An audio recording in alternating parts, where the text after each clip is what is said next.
Olá, pessoal! Nós vamos para um quadro hoje, que é um quadro que vai se chamar Histórias de Sucesso, né? Então aí nós vamos receber hoje a Thaís Alexandra, que vai conversar conosco aqui um pouco, né, sobre a realidade dela, sobre como foi a trajetória dela para passar aqui no concurso. Então vou esperar a Thaís entrar aqui para conversar com a gente.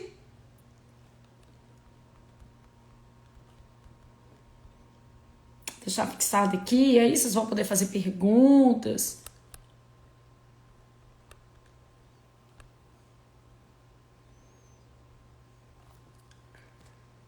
E aí, só esperando a Thaís para entrar aqui com a gente.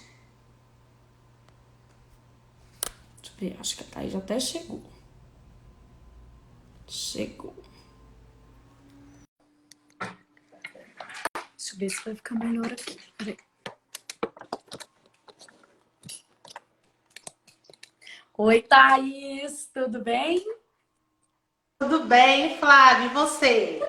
Tudo ótimo, graças a Deus. Eu tava em outra live, eu não sei se você viu, eu atrasei uns minutinhos até sair da outra live. Acontece, essa correria é isso mesmo.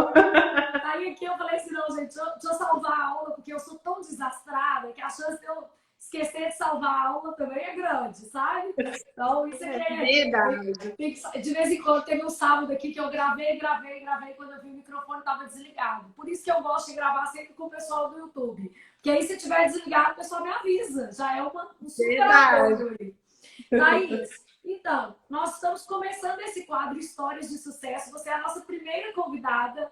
A gente Que estava fazendo uma honra! live com os e falou, olha, vou bater um papo. E eu sou muito assim, eu aceito chamados. Eu não gosto de falar não para nada. E aí, como você falou assim, olha, eu gostaria de falar um pouco da minha história. Eu falei assim, gente, mas a gente tem boas histórias de sucesso. Verdade, com certeza. E os meninos ficam muito carentes desse contato também com pessoas reais, com trajetórias reais, que têm o que falar para eles. Então, eu achei assim super legal a sua deixa. Estou muito grata por você estar aqui conosco hoje para contar um pouco da sua trajetória. Então, eu queria que você se apresentasse para os meninos, falasse um pouco da Sim, sua sim. trajetória aí. Quem é a Thaís? Então, pessoal, boa noite, né? Boa noite a todos. Meu nome é Thaís Silva. Atualmente eu sou mentora em concursos públicos, mas eu ainda me intitulo enquanto concurseira, né? Eu sou concurseira aí, já tem 4, 5 anos que eu estou no mundo dos concursos e é uma trajetória muito linda e muito grata, né? Eu sou muito grata por tudo que eu passei. Eu falo que eu sou grata pelas aprovações e também pelas reprovações, porque elas fazem parte do processo. Então, eu vim de família mais simples, né? Estudei escola pública durante todo o meu ensino fundamental e ensino médio. E, infelizmente, eu não tinha uma base muito boa para todas as matérias. E aí, quando a gente vai para o estudo de concurso, a gente percebe o quanto que a gente é frágil na base. E às vezes a gente quer estudar uma matéria um pouco mais densa e a gente não tem ali o conteúdo que é suficiente nem para poder compreender. Então, eu passei por todo um processo de entender o mundo dos concursos, entender como é que ele se colocava para mim, entender também qual que era a minha área de foco, que eu realmente queria, e aos poucos eu fui traçando aí uma caminhada que eu considero que é de sucesso. Então, atualmente eu sou concursada, estou no meu segundo concurso, eu fui empossada, eu sou assistente social de formação, trabalho na área, e aí estou aguardando outros concursos ainda me chamarem, né, para poder ser nomeada. E a mentoria, ela surgiu, né, ela aconteceu. Então, a gente vai ajudando um aqui, um ali, ajuda um amigo, um parente. Quando você assusta, tem gente querendo que você passe esse conhecimento. Já ocupou esse lugar, né? Basicamente, isso também acontece, eu acho que é muito natural. Quando a pessoa tem alguma coisa a oferecer, acaba ocupando esse lugar, né? Principalmente quando a pessoa tem, como é que eu posso dizer assim, realidade na sua trajetória. Isso, para mim, é muito Sim. importante. Sim, e é isso, né? Às vezes, eu gosto muito de falar da minha história, porque às vezes o aluno vira para mim e fala assim: ai, Thais, eu não tenho tempo, eu trabalho o dia todo. Eu passei em 5 concursos trabalhando o dia todo. Eu acho passei isso lindo, trabalhando porque de 8 às 17, era eu isso. trabalhei e estudei também. Nunca tive a possibilidade de só estudar. Durante meu ensino médio inteiro, né? Eu tenho carteira assinada desde os 16 anos como menor aprendiz. Eu trabalhava e estudava. No ensino superior eu nunca pude só estudar, sempre trabalhei e estudei. Isso não é um empecilho, muito pelo contrário, costuma ser um estímulo, né? A gente tem que Sim, pensar que é um estímulo até para mudar a própria realidade.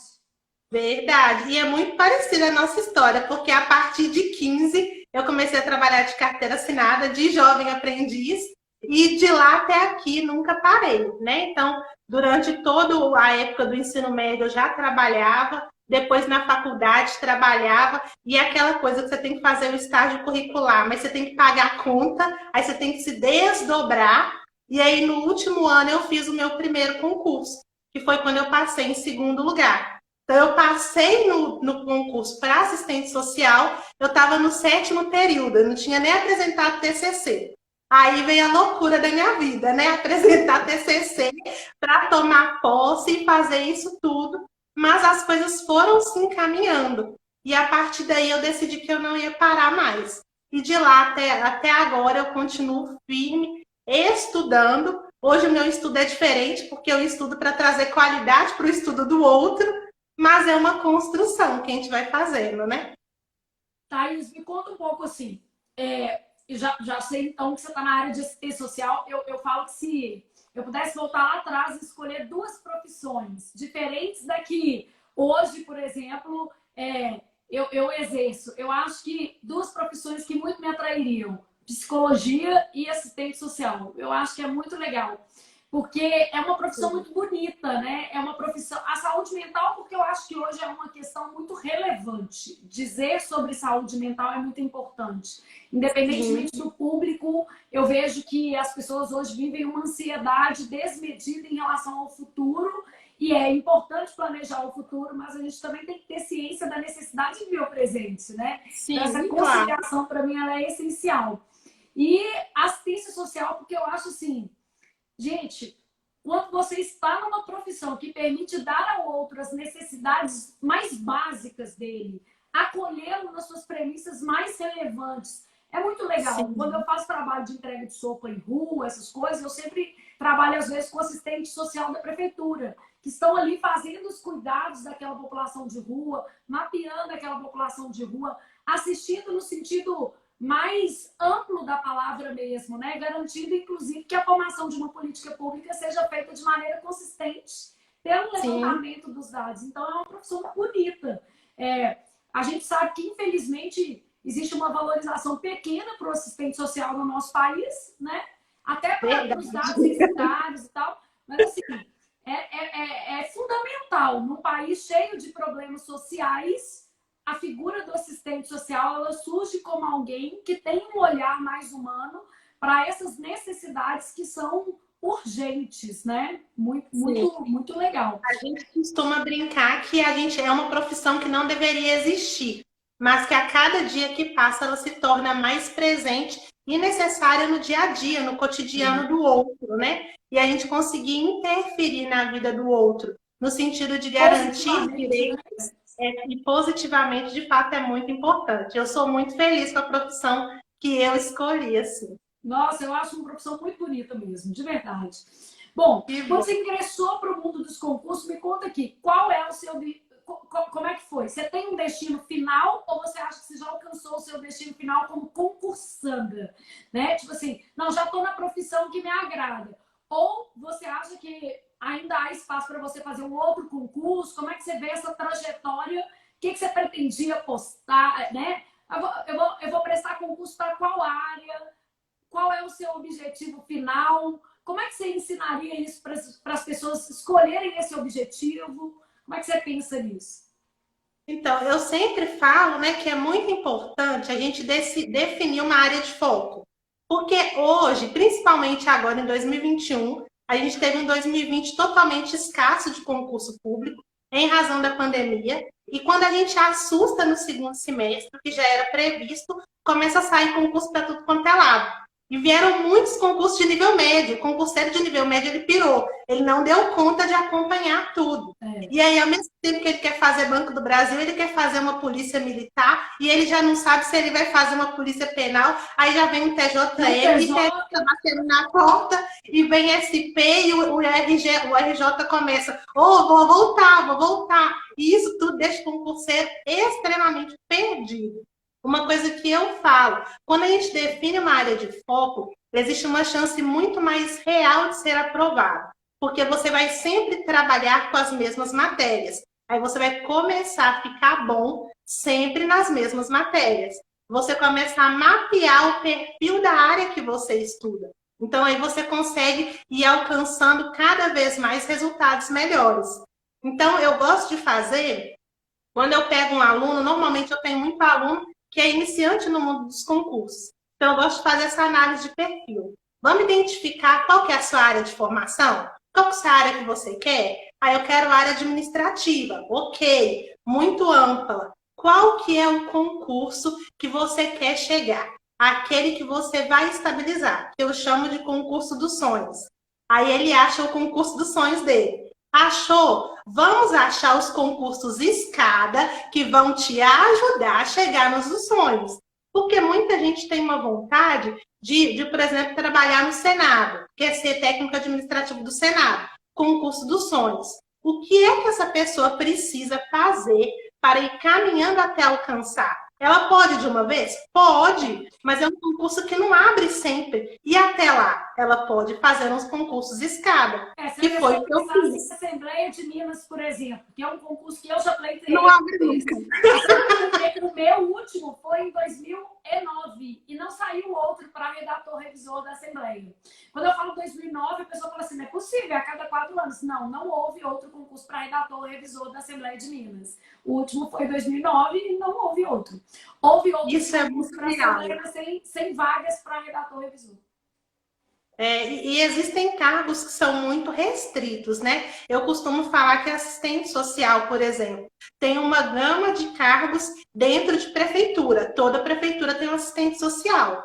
Aí, quando você vai no TJ, começa a funilar. Quando você vai no MP, no Senado, cada vez menores. Então, hoje é uma realidade concurso com 2 vagas, concurso com 1 vaga. Então, a partir disso é que a gente começa a mapear que enquanto você não chega onde você quer, você pode trabalhar com concursos que sejam da mesma área. O que não dá é para você estar numa área focado e querer migrar, de repente, para um concurso que aprova daqui 2 meses, com matérias que você nunca viu. Então, se torna desafiador. O concurseiro ele fica totalmente frustrado, vai impactar na saúde mental e acaba desestimulando, que é muito ruim. É quando a pessoa acha que ela não dá conta, que aquilo não é para ela, que para passar tem que ser muito inteligente, que são as coisas que a gente ouve. Mas a verdade não é assim. Se você tem uma estratégia, uma técnica, se você de fato estuda, compreende, consegue absorver, é um processo de aprendizagem que é comum. E você vai conseguir chegar lá. Mas isso é tudo com o tempo, né? Essa ansiedade que você falou é muito real mesmo, dentro do mundo dos concursos. E quando a gente quer tudo para ontem, infelizmente a gente não consegue alcançar o que a gente precisa, que é até a tranquilidade de conseguir estudar.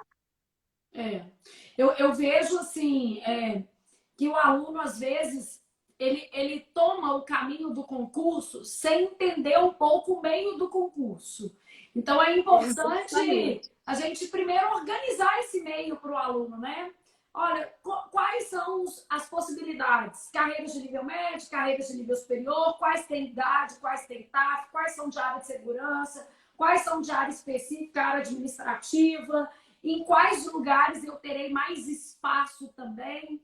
Se é necessário, por exemplo, o aluno fazer aquela investigação pessoal, eu posso mudar de estado? Eu posso mudar de cidade? Estou disposto a isso? Qual é a renda com que eu me sentiria confortável? Porque essa questão também é muito subjetiva, né? Existem pessoas extremamente ambiciosas que querem o concurso pelo dinheiro e pela estabilidade, outras pessoas que não, querem o concurso pela carreira mesmo, Isso acontece muito nas Sim, carreiras de segurança pública. Os meninos, na verdade, eles não disputam realmente pelo salário nem pela estabilidade. verdade. Eles disputam pela vocação, na maioria das vezes, e é ideal que seja assim numa carreira de segurança pública. A área de saúde também, eu acho que é muito mais vocação do que propriamente é realmente um propósito ali dentro. E nas carreiras administrativas, a gente pega uma variedade de histórias. Histórias muito plurais. Aquela pessoa que se frustrou na iniciativa privada, aquela pessoa que tem uma necessidade de renda que é, como é que eu posso dizer, mediana. Ela fala assim, gente, eu só quero ser feliz, eu quero realmente ter tempo para criar meus filhos, eu quero um cargo que me dê uma flexibilidade, que me dê a possibilidade de trabalhar 6 horas. Então, eu acho que, assim, saber onde o aluno se encaixa nesse conjunto plural de possibilidades é muito legal para poder ajudar.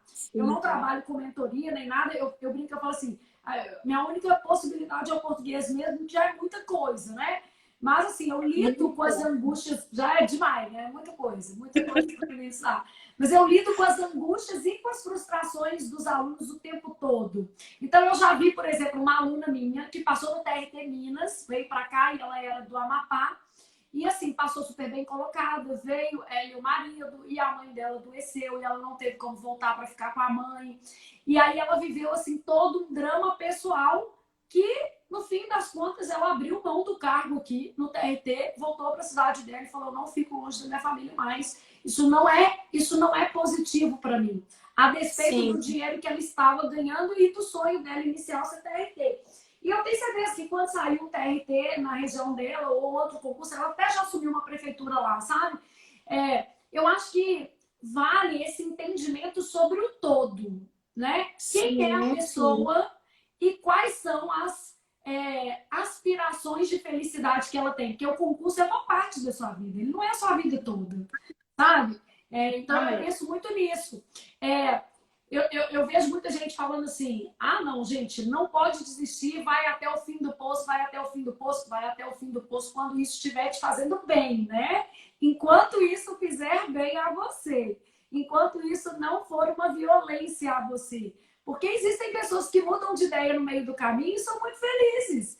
Eu tenho aqui a minha aluna do Tati Meu Bolo, que tem aqui uma loja de bolo aqui perto da minha casa, ela estudava até para o TJ, e montou uma loja de bolo, é super bem sucedida, é uma empreendedora maravilhosa, e ela se descobriu no empreendedorismo. Então, existem alternativas. O caminho do concurso, na minha opinião, é uma alternativa que deve ser levada a sério, né? Que o aluno que estuda realmente consegue. Ele pode trabalhar, ele pode ter as adversidades financeiras, pode ter as intempestividades emocionais que são naturais, normal. Mas assim, o concurso é só uma coisa, não supervaloriza, né? Eu sempre falo com o aluno, não supervalorize isso não, meu filho, porque sua vida não se limita a trabalho, nem a minha, né? Se eu perder o meu trabalho, eu vou saber viver. Exatamente. E é uma coisa que eu sempre falo, né, com os alunos, a gente tem que saber respeitar o nosso tempo e o nosso momento. Porque às vezes o aluno vem assim, eu preciso passar nesse concurso de qualquer jeito. Toda vez que o aluno vem assim para mim, eu já converso com ele. Por quê? Esse concurso não pode ser o fim da sua vida. Ele é só uma oportunidade. Mas se você vê aquilo ali como a sua única solução, se você não passa, você vai para o fundo do poço, que é o que você falou. Eu busco mostrar que nós precisamos respeitar o nosso tempo, nós precisamos respeitar a nossa saúde, e isso diz até de olhar para si, para ver o que a gente dá conta. O que é que eu dou conta de fazer hoje? Então, um aluno, por exemplo, que quer começar a estudar para o concurso do Banco do Brasil, que a prova já é 26 de setembro, ele tem que ter a dimensão que ele não vai conseguir passar por tudo. Porque se ele entra com a convicção de que ele tem que passar por tudo, no meio do processo, ele vai adoecer. Porque ele vai começar a perceber que é totalmente irreal e ilógico. E não quer dizer que se ele não passar por tudo, ele não pode ser aprovado. Só que às vezes eles não conseguem compreender isso de uma forma muito tranquila. Eu acho que o papel do mentor, né, quando você fala que você não dá mentoria, é justamente isso. Então eu mostro os caminhos, eu mostro as opções, eu mostro as estratégias que podem ser realizadas, mas até de mostrar também que o processo de concurso público ele é contínuo. Então, não deu nesse, vão existir próximos, e no próximo você vai estar melhor, mais preparado, com mais experiência de estudo e com mais experiência de prova. Então, essa bagagem é que vai fazer com que no próximo você possa ir. Exatamente, é a soma. Por isso que eu gosto de falar que as nossas aprovações, elas são constituídas de aprovações e reprovações. E as reprovações, elas vão te levar, sim, à aprovação, se o aluno não desistir. O que você vê de mais motivador nas carreiras públicas? Se você, por exemplo, que é servidora, né? O que você percebe ali como motivador dentro das carreiras públicas? Então, acho que eu sou suspeita de falar, né? Porque, assim, eu amo concurso público e eu amo ser servidora. Para mim, o que é mais gratificante é interferir na vida do outro. Não porque eu sou assistente social, mas todo servidor público consegue interferir na vida do outro. Porque ele auxilia o cidadão em qualquer aspecto que seja. Qualquer aspecto, seja lá fazendo um ofício ou um memorando. Você está interferindo positivamente ou negativamente, se você não fizer bem o seu trabalho, na vida do outro. E eu acho que a gente poder se doar pelo outro, servir o outro, servir a sociedade, para mim é muito válido. Então, essa questão do dinheiro, da estabilidade, tudo é importante. Mas, para além disso, por isso que eu gosto de pensar, toda vez que eu vou fazer uma mentoria com o aluno, eu pergunto, qual que é a sua motivação?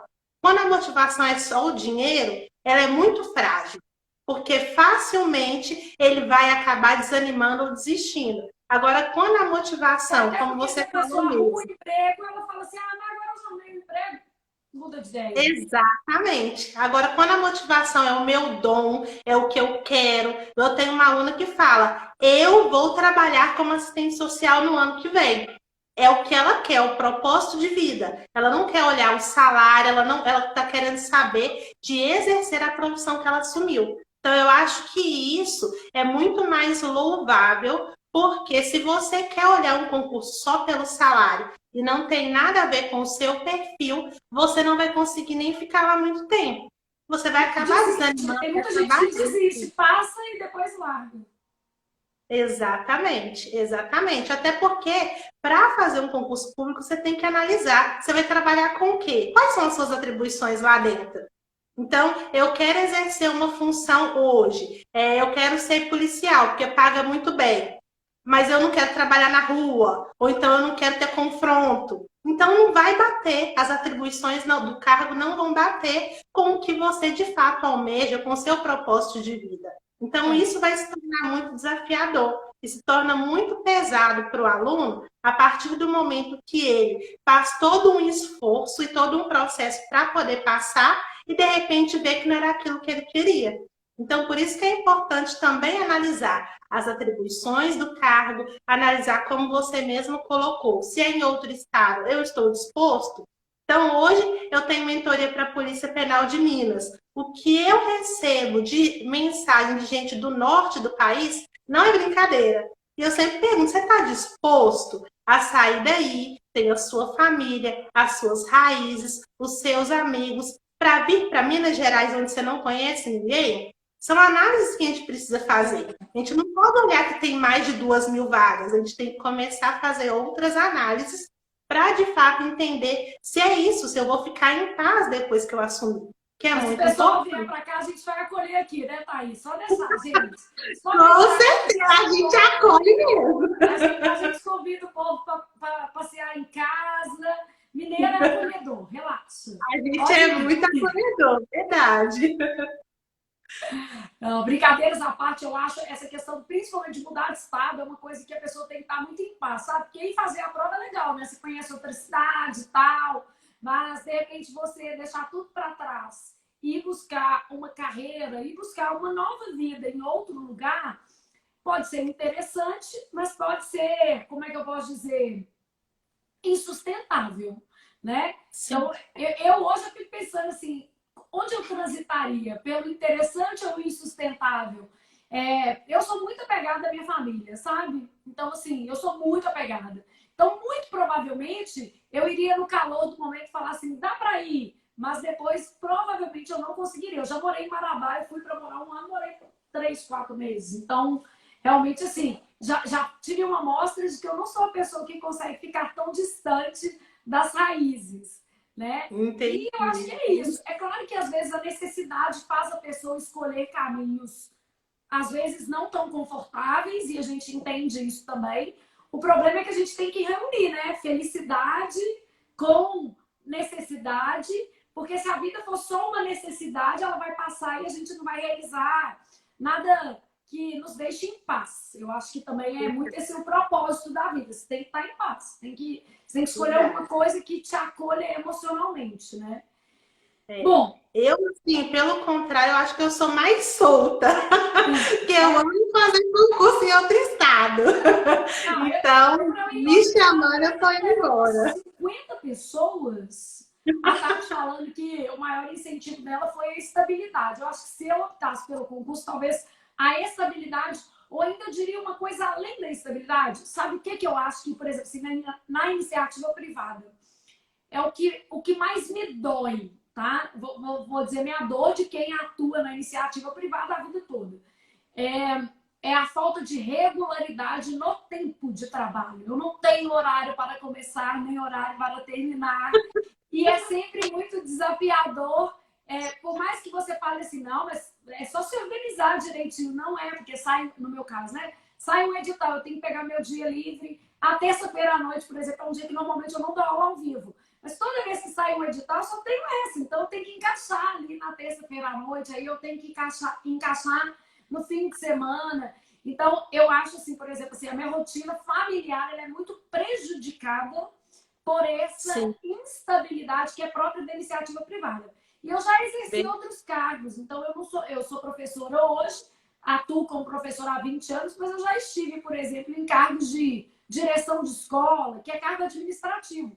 E mesmo assim, eu vi a instabilidade de horário como o maior desafio dentro da iniciativa privada. Sabe aquela coisa assim, eu não sei se eu posso ir embora, porque alguém pode requerer de mim uma atividade fora do meu horário e eu vou ter que ficar, não tem outro jeito. Né? Eu preciso do meu emprego, eu tenho que ficar. Eu acho que a qualidade do tempo para quem... E, gente, isso não quer dizer que a pessoa que é servidora pública trabalha pouco, não. Eu vejo meu marido aqui, que é funcionário público, meu ex-marido, que é servidor público, são exemplares nas suas tarefas, são exemplares, não faltam, são comprometidos, amam o que fazem, um é bancário e outro é policial. Eu vejo que eles são totalmente comprometidos com o serviço público, comprometidíssimos. Sim. Mas eles têm horário para sair. Horário Sim. para chegar e horário para sair. Eu tenho horário para chegar, para sair eu já não tenho. E eu, com essa rotina dupla, estou um pouco assim também, porque enquanto servidora tem horário para chegar e para sair, enquanto mentora não tem, não. Você está fazendo uma escolha desafiadora. Mas eu diria que se hoje eu fosse avaliar minha vida, Flávia, do que você sente falta deste horário, sabe? Eu não posso me dar o luxo num cenário muito competitivo, né? De falar assim, não, gente, eu não vou gravar a prova de São Paulo que o pessoal tá pedindo, não.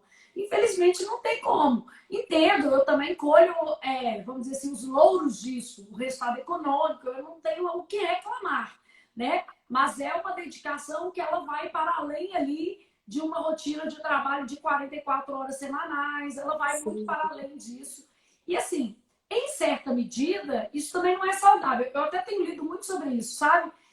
Existem alguns movimentos na Europa, inclusive na iniciativa privada, para redução da jornada de trabalho, para maior qualidade de vida mesmo. Isso faz diferença em qualquer sentido, sabe? Então tem muita coisa sendo rediscutida. Eu acho que o mundo vai melhorando, sabe? Sim. Esse jargão de estuda enquanto os outros dormem, ou trabalha enquanto eles dormem, isso aí em algum momento vai perder a força, porque não é saudável. E eu acho que já está perdendo. Já está perdendo. E cada vez. É isso, gente. Nem eu. E eu acho que cada vez que tem mais pessoas que são referências para outras, propagando que não precisa ser assim e que a saúde mental precisa ser considerada, que o corpo precisa ser considerado, esses discursos começam a perder um pouco a força. E eu acho que é o nosso papel também, né? Vai para além apenas de ensinar algo, ensinar o português, ensinar a estudar para, mas vai também de interferir, de mostrar para o outro outros caminhos e possibilidades. Olha, tem que, né? É isso, né? Deixar para descansar só depois que morrer, nossa senhora, é bem difícil, bem complicado. Demais! Olha, a transmissão aqui tá tranquila, tá? A internet está bem estável, deve ser uma instabilidade aí do seu lado, porque aqui tá, eu estou monitorando em 3 computadores aqui, tá bem tranquilo. Eu tô vendo aqui na telinha, o áudio tá ok, tá bem bom. Aqui, Thaís, me conta um pouco do método que você utiliza para orientar os meninos. Como é que você faz ali essa organização dos estudos com eles, ciclos? Como você definiria uma organização de estudos? Então, eu trabalho por meio do método dos 4 estudos, que é o método que eu desenvolvi. Ele está sempre alicerçado nos pilares de organização, de planejamento, técnica e estratégia. Então, eu falo que são 4 estudos, porque quando o aluno ele lê ou ele vê, é o primeiro estudo dele. Quando ele anota os tópicos chaves, as palavras principais, não fazer o resumo, não anotar a literalidade, mas anotar ali, extrair o que ele precisa, é o segundo estudo. Quando ele faz a revisão dele, passa por todo aquele material que ele produziu, ele está fazendo o seu terceiro estudo. E quando ele resolve questões, quando ele vai aplicar, é o 4º estudo. Então, eu sempre falo que um material só, o aluno vai estudar pelo menos 4 vezes.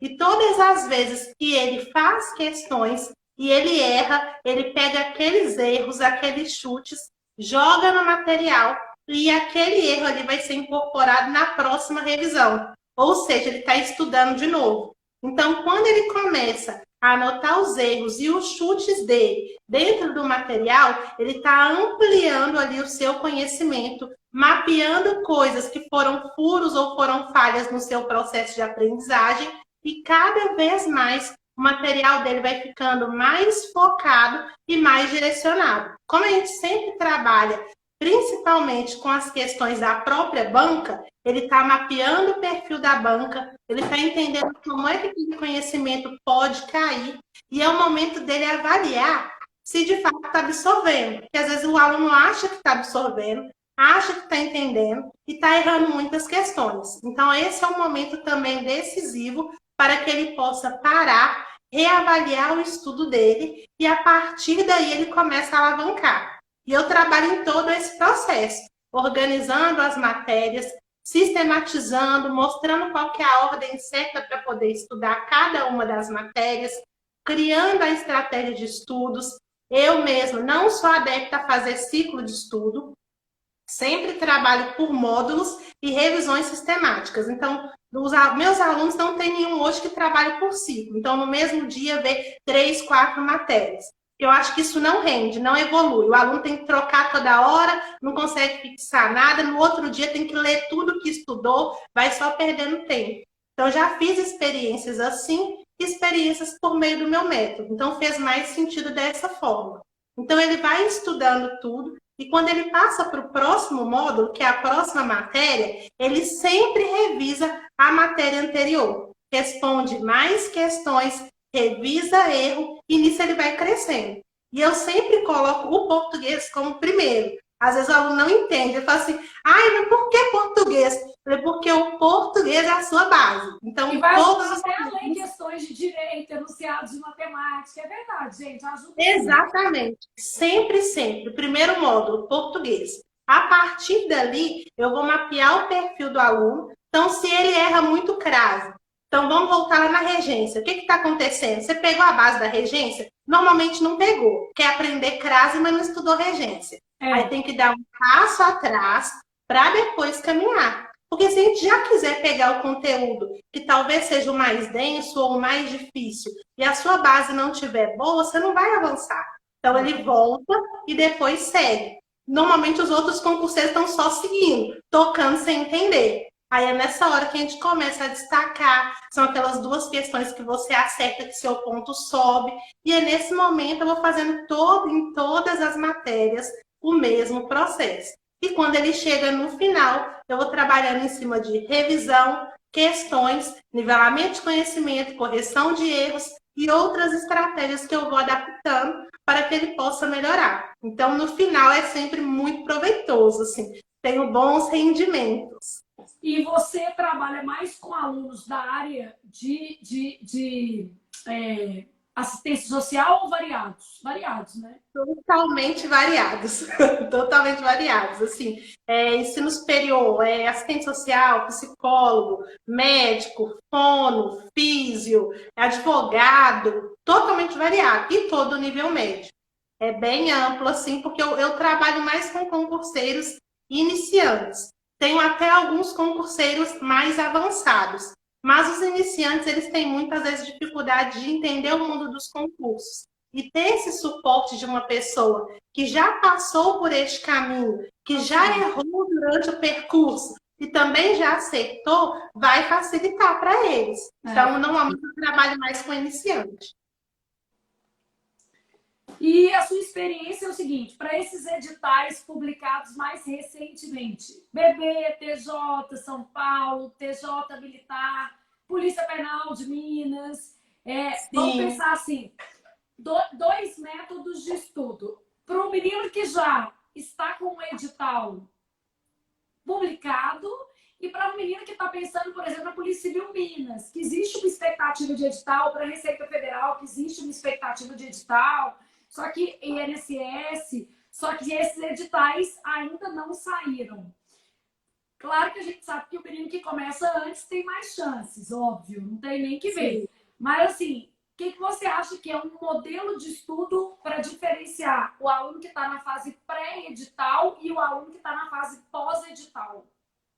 Ótimo. Eu tenho tanto pré-edital quanto pós. Então, eu tenho um aluno que é Polícia Civil de Minas, eu tenho um aluno que é Polícia Civil do Rio, eu tenho um aluno que é... Qual outro pré-edital que eu tenho? TJRJ. Então, eu tenho alguns pré-editais, tem tribunais também de São Paulo na lista. Então, no pré-edital, o aluno, como ele tem esse tempo, a organização dele precisa ser muito bem feita, porque quando você não tem uma data de prova, você tende a procrastinar. Então, por isso que eu determino data de prova. Não tem edital, mas eu determino uma data de prova, porque a partir daí você vai avançando com constância em todas as matérias, sem perder o foco.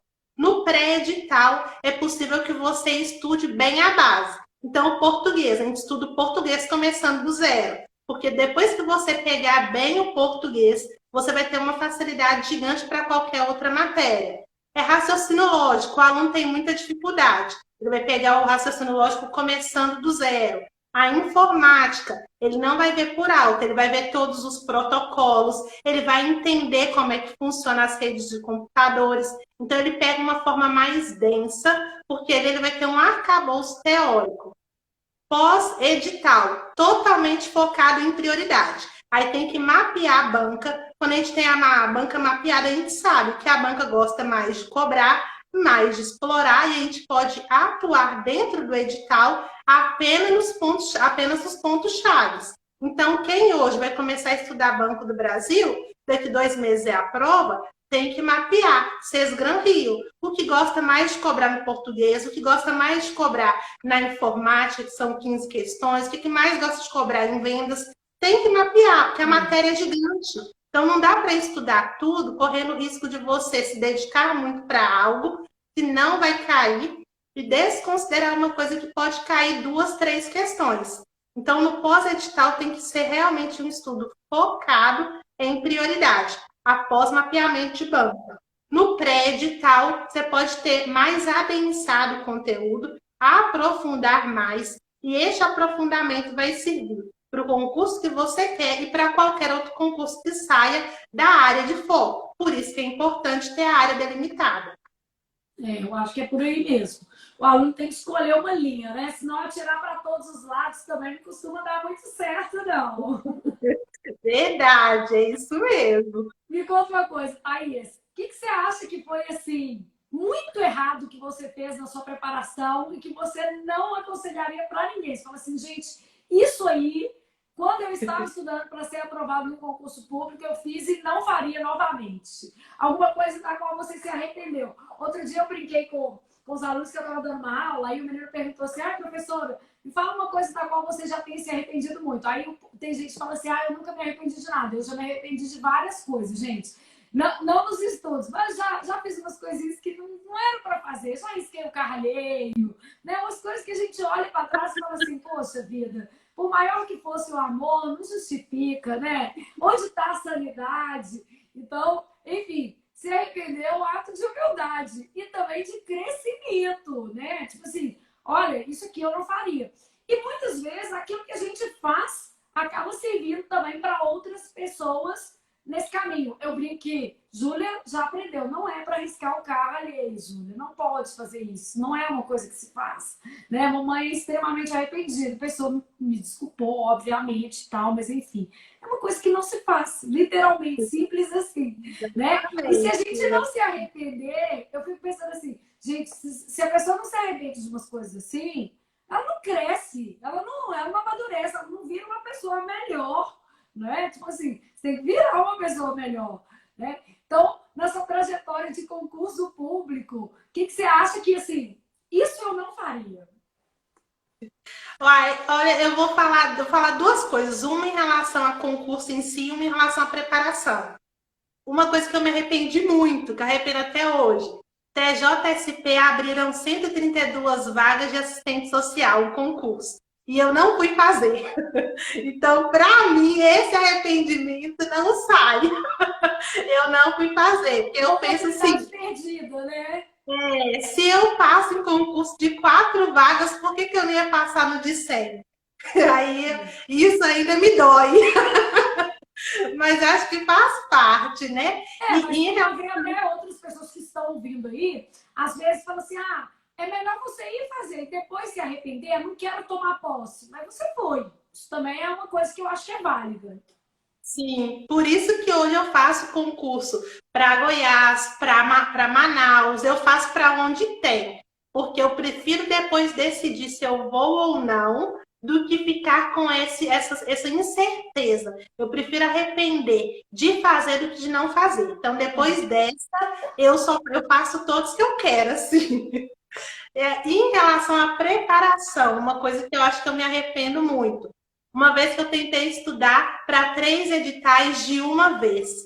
E quando eu tentei estudar para 3 editais, eu chamava de casadinha. E eram 2 administrativos e um para minha área. E eu passei em 4º lugar na minha área. Aí, se eu tivesse estudado só para ele, eu acho que eu tinha saído melhor. Então, acho que assim, é o que eu falo. A partir daí é que eu consegui ver que tem que definir a área de foco. Não tem como a gente querer fazer 1000 coisas ao mesmo tempo. Se eu tivesse focado só em um, talvez tinha passado em segundo. Não dá para saber, né? Mas, de toda forma, estudar para muitos editais ao mesmo tempo, eu me arrependo. Eu acho que é uma lição, né? É isso mesmo. A gente tem que pensar que algumas coisas no meio do caminho são desafiadoras. Isso aqui eu acho que não valeria a pena fazer de novo. Estudar para vários editais, perder uma oportunidade, igual você falou, de repente fazer um concurso. Às vezes até um concurso que o aluno fala assim, mas eu não estou tão preparado. Mas peraí, às vezes a prova é sempre um desafio daquele dia. Se você sabe um pouco, eu acho que já, né? Sim. Acho que já tem ali uma base, assim. Bom, é uma coisa que eu costumo sempre falar, né? A dificuldade está para todos. Então, a dificuldade está para mim, a dificuldade também está para o concorrente. Talvez dificuldades diferentes, mas cada um tem a sua. Eu falo sempre isso, Thaís, porque o aluno ele tende a reclamar muito da própria realidade, né? A mulher que tem filho, aí fala assim, mas eu tenho filho, é difícil conciliar filho, casa, marido com estudo. É difícil pra caramba. Muito difícil mesmo, mas não é impossível. Aí o cara trabalha o dia todo, tem que assistir aula só à noite. É difícil pra caramba, mas não é impossível.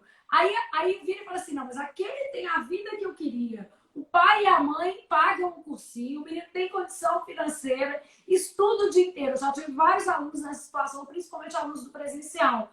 e às vezes a pessoa não tem a disciplina, aí o outro Verdade. não tem o emocional, aí você acha que a pessoa tá assim, super, super, super, ultra, mega, como é que eu posso dizer?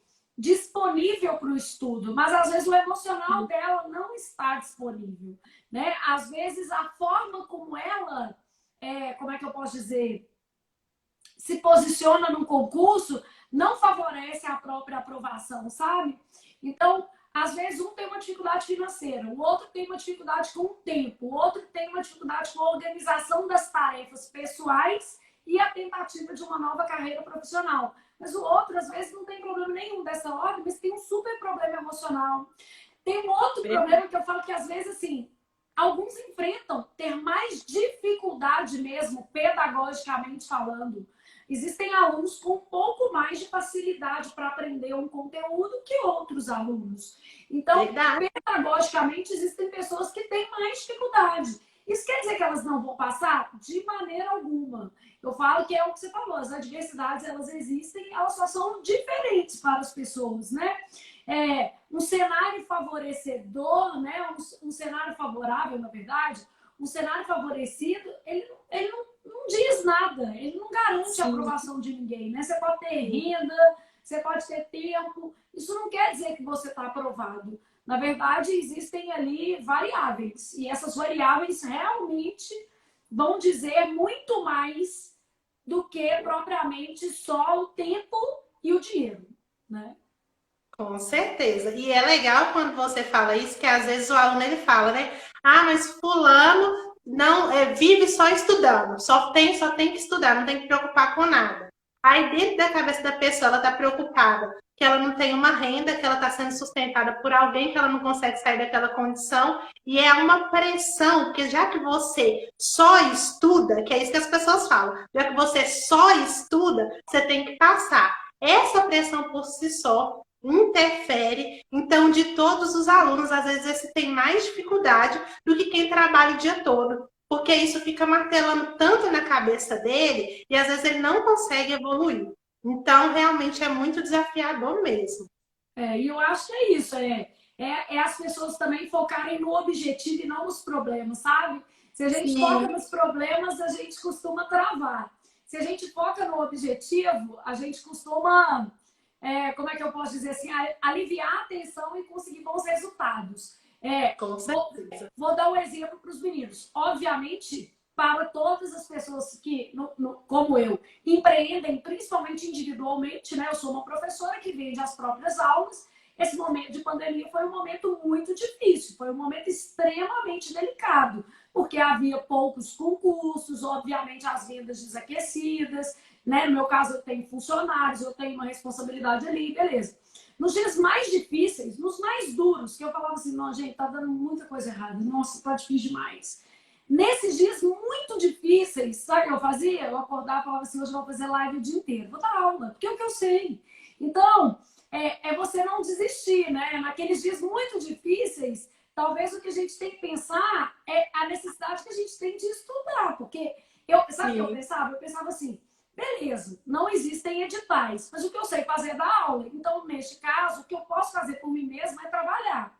Se o resultado vai vir ou não, isso aí já é uma outra questão sobre a qual eu não posso, talvez, atuar neste momento. Porque no momento da pandemia a gente teve que ter muita paciência para entender que a gente não pode atuar sobre tudo, né? E eu acho que, assim, muitas pessoas também, em relação a editais que foram adiados, tem que ter essa visão que muitas coisas não dependem da gente. Existem coisas que estão para além das nossas possibilidades. Então, nesses dias mais difíceis, eu olhava para os resultados financeiros, olhava para os problemas, olhava para as coisas e falava assim, gente, deixa eu fazer uma coisa que eu acho que vai dar certo. Vou fazer live o dia inteiro. Vou dar aula, vou respirar, vou dar aula, vou respirar, vou dar aula, vou respirar, porque esse momento vai passar.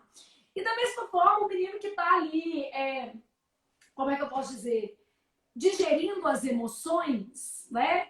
E, ao mesmo tempo, buscando uma oportunidade de uma nova carreira dentro de uma esfera pública, ele precisa trabalhar com as frustrações, porque nem sempre dá certo, não.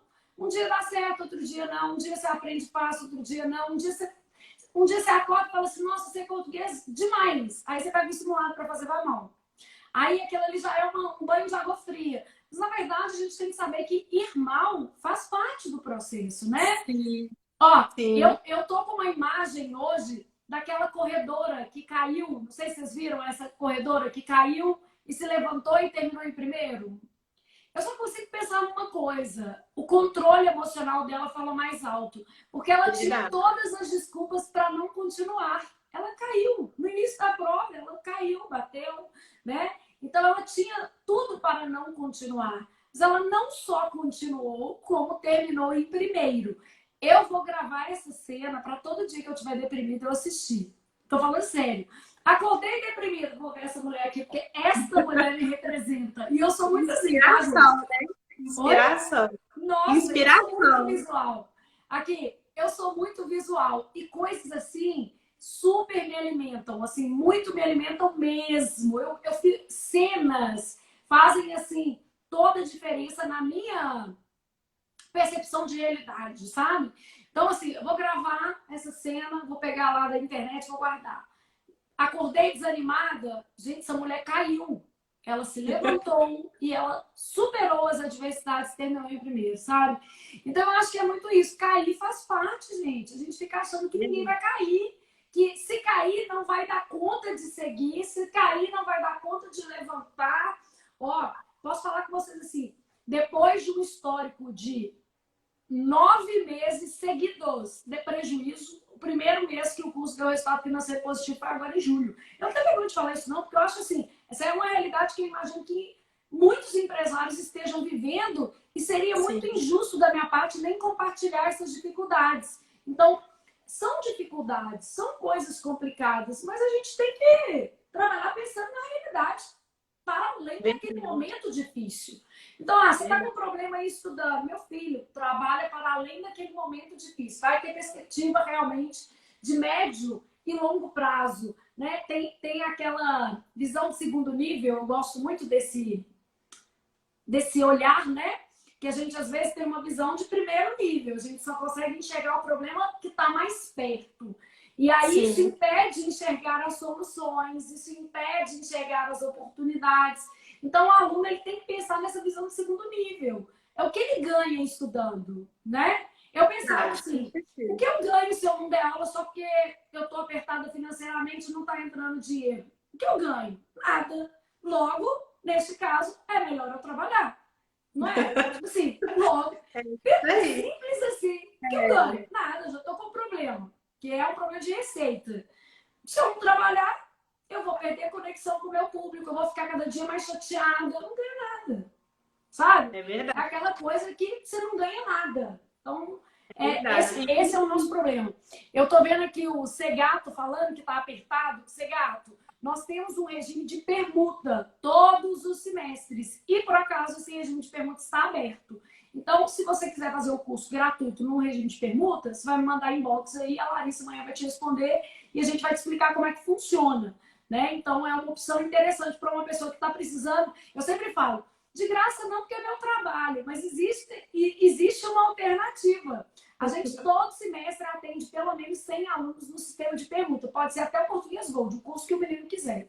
Né? O curso de redação, então a gente consegue fazer isso. Aí se você mandar aí, a gente vai resolver seu problema dessa forma. Vai te colocar na permuta e você vai ver que vai dar certo. Coisa boa. E assim, Flávia, em relação ao que você falou, eu queria trazer duas mensagens, né, para o pessoal. Primeiro, quando você fala de erros, eu sempre falo com os meus alunos: errar é bom. A gente erra agora para não errar na data da prova. Então, quanto mais você erra agora, mais você mapeia os seus pontos fracos e mais tempo você tem de corrigir. Então, se eu olho o erro pela perspectiva de, meu Deus, eu não estou absorvendo nada, eu vou ficar triste. Se eu vejo o erro como uma potencialidade de corrigir, como uma possibilidade hoje de fazer diferente, eu consegui ver o meu estudo de uma outra perspectiva, eu vou estar mais focado e mais determinado de conseguir lá entender aquele conteúdo. Então, fazer mapeamento do erro é extremamente importante. Quanto mais você errar aqui, incluir esse erro no seu material, fazer uma boa revisão, mais chance você tem de acertar questões na sua prova. Então, quando a gente começa a mudar, né, sair do primeiro nível e ir para o segundo, a gente começa a vislumbrar outras possibilidades incríveis dentro do nosso processo de estudo, que é muito importante. E quando você fala do vídeo, né, gostei muito da sua fala do vídeo, porque eu sempre falo que nós precisamos ter inspiração. Nós não precisamos nos comparar. Você não tem que se comparar com o outro que faz mais horas, com o outro que tem mais tempo, com o outro que está na sua frente. A gente tem que pensar quem é aquela pessoa hoje que é a minha pessoa de referência, a minha pessoa inspiração, que eu não olho para ela e me diminuo. Muito pelo contrário, eu olho para ela porque eu sei que ela chegou e eu também posso chegar. Então, quando a gente tem uma pessoa de inspiração, até nos fortalece. E é Nossa, muito bom muito essas bom. pessoas. Eu acho muito necessário, sabe? Sim, E é isso, é o que você falou, não é comparar, não tem nada a ver com comparar, tem a ver com buscar referência, sabe? Aquela sim. coisa assim, você buscar alguém que tem uma realidade próxima da sua e que chegou lá, as pessoas chegam, né? E as adversidades aparecem no meio do caminho para todo mundo. Tá isso, nosso tempo vai se esgotar. Você quer deixar primeiro dizer que nós deixamos um e-book, a Thaís preparou um e-book maravilhoso para vocês. O link do e-book já está nos stories, só que vocês não conseguem acessar os stories durante a live. E no perfil da Thaís também vocês vão encontrar esse e-book, então é legal que vocês se conectem mais proximamente com a Thaís. Ela preparou um material super didático, assim, super focado na sua necessidade como concursando, né, com explicações muito claras desse processo que entender o concurso público.